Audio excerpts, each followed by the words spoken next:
Miracle Boy Boxing. I am your host, Jose Cruz. Ladies and gentlemen, what a tremendous night of boxing last night on ESPN and on the Zone over at Matchroom with Eddie Hearn. But I'm here to talk about the co-main on the Rubesi Ramirez versus Espinosa.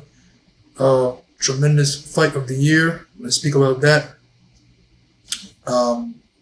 over in my next video, but I want to speak about the co-main event, which is Xander Zayaz putting on another excellent show in Florida, in Miami, in front of a raucous Puerto Rican crowd.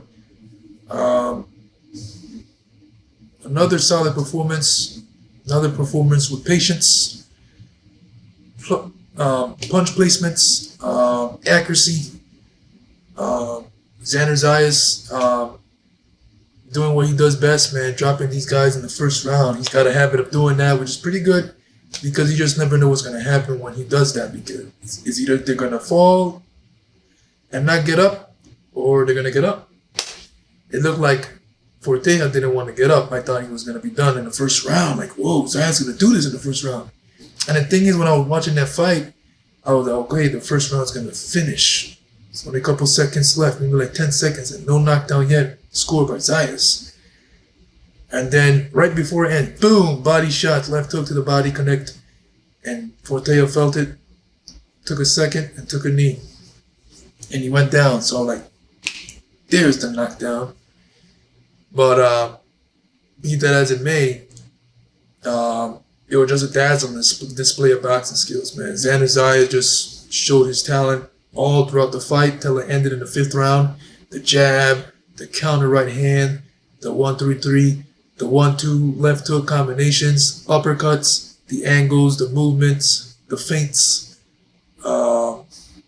and just peppering Fortea into until he went down in the 5th round on another body shot. With another left hook to the body, and it was just landing, and Zayaz could not miss that shot. Right in the gut. Fortea, man, he was a solid opponent.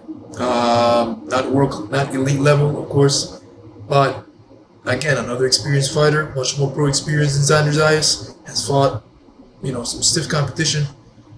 And Xander Zayaz, was able to get the job done. Fighting another grown man. But on to better and bigger things. It was a solid performance. Another performance in what you want to see in a fighter like Zayaz is on the rise to stardom, right? You do not want to see Zayaz deplete and unimpressed in performances, especially at this time of his career. Every fight that Zayaz now gets involved in, he needs to look good. He needs to look good because he needs to keep that hype and that interest. Winning is fine, but it's the way you do it. And Zayaz so far, man, has been winning and impressively stopping these guys, dropping these guys, busting them up. And he's on to better and bigger things. And speaking of better and bigger things, he's gonna be fighting a no name in the sport of boxing at 154. Maybe many of you are familiar with him, Patrick Teixeira from Brazil. He's mostly known for defeating one of the top fighters at 160 right now. He's at 160 right now, no longer at 154, and Carlos Adames from the Dominican Republic, who was the interim WBC champion in line to fight Charlo. Was in line because Charlo, I think, vacated the belt before fighting Jose Benavidez. But that's a solid fight. It is the biggest test of Xander Zayaz's career, no doubt about it.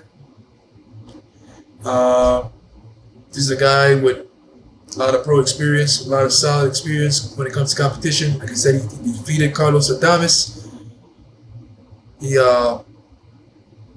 Carlos Adames, man, he's one of the best right now. Solid puncher, strong.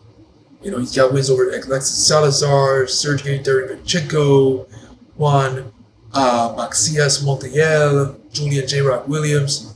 So Carlos Adames ain't no joke, and Teixeira beat him by decision unanimously back in 2019. At the end of the day, Teixeira beat him, and he had a decision loss to the Argentinian fighter. I forgot his name already.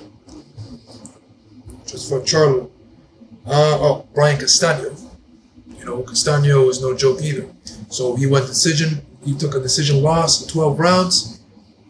And he's on, fought a guy named Magomed Kurbanov, who was 22-0. He lost that fight. And then he's on a 2-fight win streak by stoppage. And that's likely will be Xander Zayaz' next fight in February at Madison Square Garden in New York. And that is a solid fight for Zayaz in terms of competition, man. It's going to definitely show us, man, that Zayaz is the real deal, is going to be the real deal, and it's a problem for anybody at 154. He's looking like a problem already, so beating Patrick Teixeira, he stamped his claim like, I'm a problem, no doubt about it, non-negotiable, come deal with me, you know, and beating Patrick Teixeira, you know, many, you know, will definitely shut a lot of people's mouth, fans' mouth, that's saying, oh, Zayaz has not found no competition, he has not found nobody. Well, beating Patrick Teixeira will definitely be that. He'll fight somebody, and if he wins, he'll beat somebody. You know, like I said, it's a solid fight, solid competition right there for Xander Zayaz. Like I said, toughest fight of his career, biggest fight of his career, and best opponent thus far in his career. Of course, nothing official, but that's likely next. Xander Zayaz said, Teixeira, you're next. So let's see what happens. If it happens, this is one of those fights. These are the type of fights that we all been waiting for Xander Zayaz to be involved in. Someone that's a name, a former world champion. So we'll see.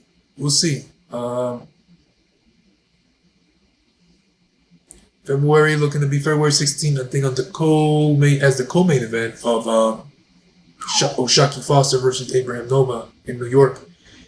So we'll see what happens from there with that, guys. Miracle with Boxing. I'm your host. Don't forget to like, subscribe to my channel. It's always better talking about boxing right here. Xander Zayaz, guys, 18-0, 12 knockouts. Another dazzling display of boxing, and another solid performance. And continue as he continues his rise to stardom. Peace. See you guys in my next video.